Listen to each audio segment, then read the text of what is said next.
Assalamualaikum warahmatullahi wabarakatuh. Halo semuanya, perkenalkan saya Ani Anjayanti dengan nomor induk mahasiswa 858853101. Saya berasal dari Pokjarnas Trip Salut Nyawi Cinganjuk dengan program studi Pendidikan Guru Sekolah Dasar Fakultas Keguruan dan Ilmu Pendidikan Universitas Terbuka. Pada hari ini, Senin 3 November 2025, saya akan melaksanakan tugas mata kuliah PDBK 4107 Praktikum IPA di SD pada modul 3 Makanan, yaitu tepatnya pada kegiatan Praktikum 1 Jenis Zat dalam Makanan. Percobaan 1 dengan judul percobaan pengelompokan bahan makanan. Apa itu makanan? Makanan adalah zat yang dimakan makhluk hidup untuk mendapatkan nutrisi yang kemudian diolah menjadi energi. Nutrisi utamanya meliputi karbohidrat, protein, lemak, vitamin, dan mineral.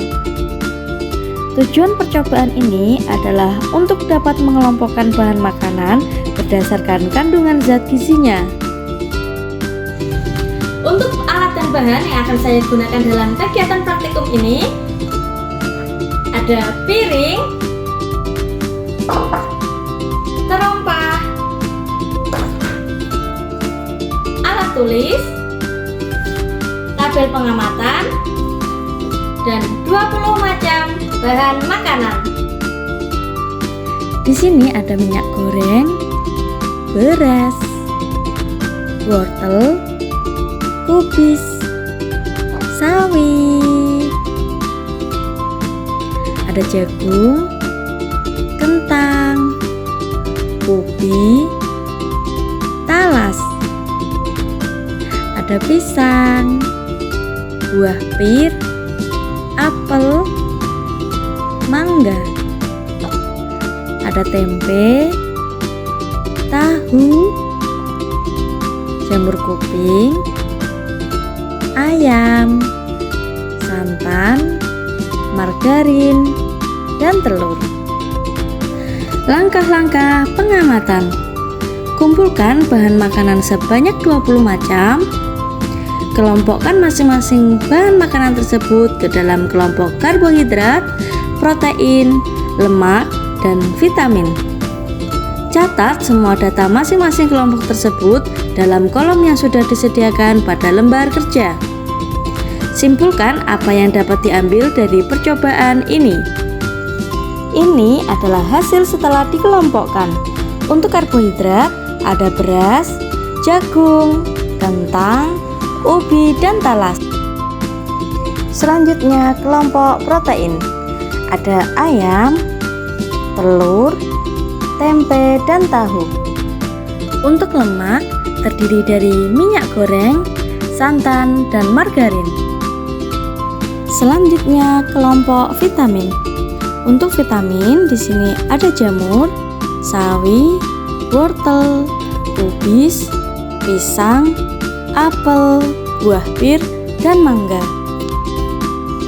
Dari percobaan 1 dapat saya simpulkan bahwa bahan makanan sehari-hari dapat dikelompokkan menjadi 4 kelompok zat utama berdasarkan kandungan dominan di dalamnya, sebagai zat tenaga, karbohidrat, dan lemak, dan sebagai zat pembangun protein, serta zat pengatur vitamin dan mineral. Dan secara umum, setiap bahan makanan mengandung lebih dari satu zat gizi, namun dikelompokkan berdasarkan zat gizi yang paling dominan kandungannya atau fungsi utamanya dalam menu makanan. Percobaan kedua, pengelompokan sayuran. Untuk alat dan bahan, saya menggunakan alat tulis, tabel pengamatan, terompah, dan 20 macam jenis sayuran. Adapun tujuan percobaan kedua ini yaitu dapat mengelompokkan sayuran berdasarkan jenis sayurannya. Di sini ada 20 macam sayuran yang akan dikelompokkan berdasarkan jenis sayurannya, yaitu kelompok sayuran daun, kelompok sayuran buah, kelompok sayuran akar atau umbi, kelompok sayuran kacang-kacangan, dan kelompok sayuran tunas. Yang pertama, kelompok sayuran daun. Di sini saya mengelompokkan sayuran daun yaitu ada sawi, kangkung, bayam, daun ubi jalar, seledri, dan daun bawang. Selanjutnya, pada pengelompokan sayuran buah, di sini saya mengelompokkan ada nangka muda, pepaya, mentimun, terong, tomat, dan juga cabai. Selanjutnya, pengelompokan sayuran akar atau umbi.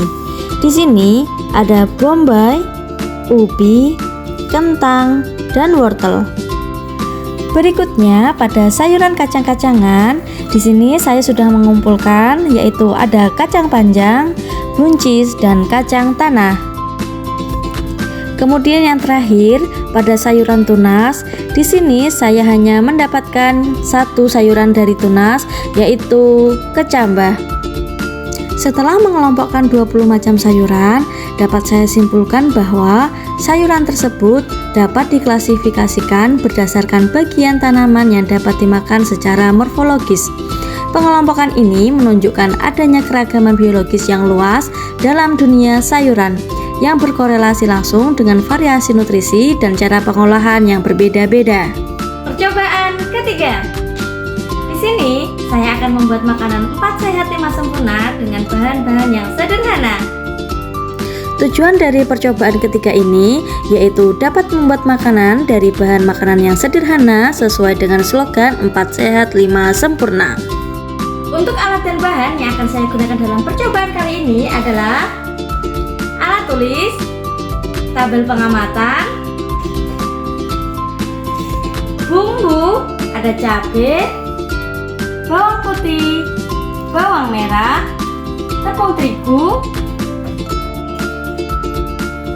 ada beras, ada ayam dan tempe,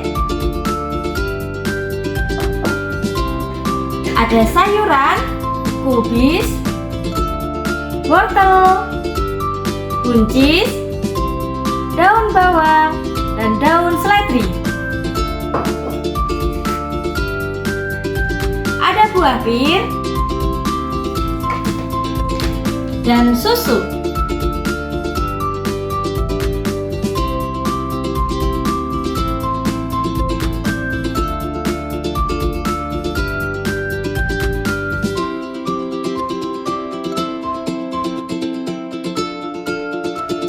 Berikut adalah menu makanan dengan slogan 4 sehat 5 sempurna yang dibuat dari bahan-bahan yang sederhana.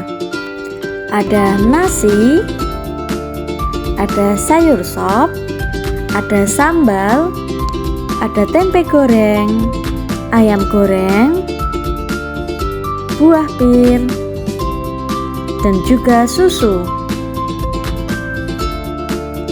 Dari kegiatan praktikum 1 dengan 3 percobaan yaitu pengelompokan bahan makanan, pengelompokan sayuran, dan membuat menu makanan berdasarkan 4 sehat 5 sempurna, dapat saya simpulkan bahwa zat gizi atau nutrisi adalah komponen-komponen yang terkandung pada bahan makanan yang diperlukan oleh tubuh untuk pertumbuhan, perkembangan, dan pemeliharaan kesehatan untuk memenuhi kebutuhan gizi.